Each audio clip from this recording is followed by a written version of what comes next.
मित्रों, गरुड़ पुराण के पिछले एपिसोड में हमने आत्मा के साथ जाने वाले कर्मों के लेखा जोखा के बारे में विस्तार से जाना है। वह आज के वीडियो में जानेंगे कि मृत्यु के बाद वह आत्मा किस प्रकार के दुर्गम व अति भयावह रास्ते से होकर यमपुरी तक पहुंचता है। गरुड़ पुराण में यमलोक तक जाने वाले रास्ते व उस रास्ते में यमदूतों के द्वारा दिए जाने वाले यातनाओं का बड़ी भयानक तरीके से वर्णन किया गया है।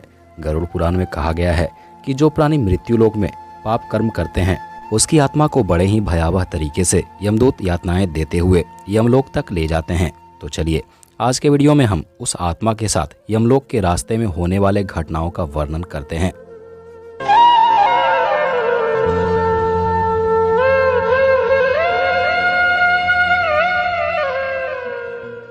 मित्रों, पिंडदान की रस्मों को 4 भागों में विभक्त किया गया है।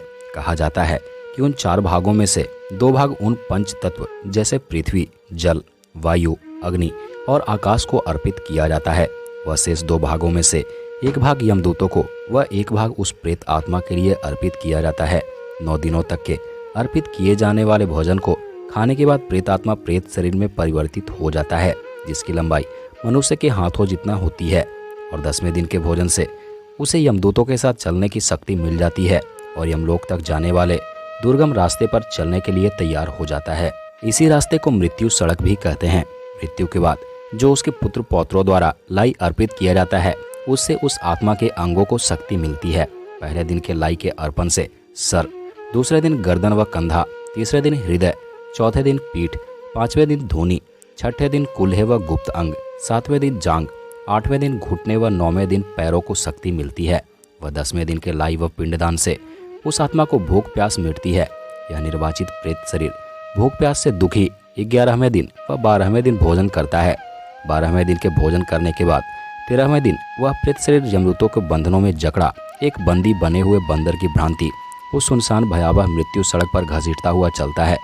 गरुड़ पुराण में जिक्र है कि जो आत्मा पापी प्रवृत्ति के होते हैं उन्हें यमदूत अधिक क्रूरतापूर्वक कड़ी यातनाएं देते हुए घसीटते हुए ले जाते हैं। वह आत्मा उस वक्त चीखता चिल्लाता व गुहार लगाता है, परंतु यमदूतों को कोई प्रभाव नहीं पड़ता। यम के नगरी की दूरी गरुड़ पुराण में 86,000 योजन यानी कि 12,90,000 किलोमीटर बताई गई है और एक दिन व एक रात मिलाकर उस आत्मा को 247 योजन अर्थात 3,705 किलोमीटर चलना पड़ता है। 16 पौर रास्ते में अनेक प्रकार की यातनाएं दी जाती है जो असहनीय होती है। बड़ी ही भयानक तरीके से यमदूत उसे उस दुर्गम रास्तों पर ले जाते हैं और एक दिन की तय की गई दूरी के अनुसार वह आत्मा भयंकर पीड़ाएं सहते हुए लगभग 11 महीने में उस जगह पहुंचता है जहां से यमपुरी के रास्ते की शुरुआत होती है।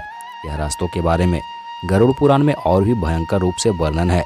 कहा गया है कि बैतरणी नदी भी इसी रास्ते मिलती है। यमराज की नगरी पहुँचने पर वहाँ 4 रास्ते मिलते हैं। गरुड़ पुराण में वर्णन के अनुसार यमपुरी की दीवारें अभेद है। यहाँ यमराज के अनुमति के बिना देवता भी भीतर नहीं जा सकते। यमपुरी में यमराज समेत उनके सभी दूतों का निवास स्थान भी है। भगवान विष्णु यमपुरी के विषय में कहते हैं, यमपुरी की चमक सूर्य के समान तेज है। मधुर ध्वनि व सुगंधित वातावरण से यह लोग अपने ओर आकर्षित करते रहती है, परंतु यहाँ केवल पुण्यात्मा ही जाते हैं। पापियों के लिए अलग मार्ग बना हुआ है। जो प्राणी पुण्य कर्म करते हैं उन्हें इसी रास्ते से यमलोक ले जाया जाता है, जिसे स्वर्ग का मार्ग भी कहा गया है। उन 4 द्वारों में से दक्षिण के द्वार से पाप कर्मी राजधानी में प्रवेश करते हैं, जो अत्यंत दुर्गम मार्ग है। वहां पहुंचकर सभी आत्माएं यमराज के पहरेदारों को अपने आगमन की सूचना देते हैं।